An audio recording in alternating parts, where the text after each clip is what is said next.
Jumlah warga yang terpapar COVID-19 di Bali masih mengalami kenaikan hingga 3 digit. Dalam sepekan terakhir, angka tambahannya ada di atas 200 orang.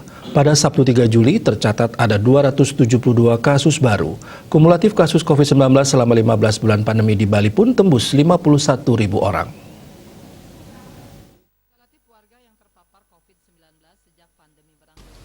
Menurut data Satgas Penanganan COVID-19 Bali, hari ini terdapat 272 kasus baru. Kumulatif kasus yang terjadi di Bali pun mencapai 51.143 orang.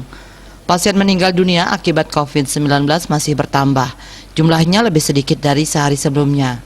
Pasien meninggal bertambah 4 orang. Kumulatif pasien meninggal dunia akibat COVID-19 1.581 orang atau 3,09%. Rinciannya 1.575 WNI dan 6 WNA. Sementara itu pasien sembuh dilaporkan bertambah. Pasien sembuh bertambah mencapai 178 orang, sehingga total pasien sembuh saat ini sebanyak 47.422 orang atau 92,72%.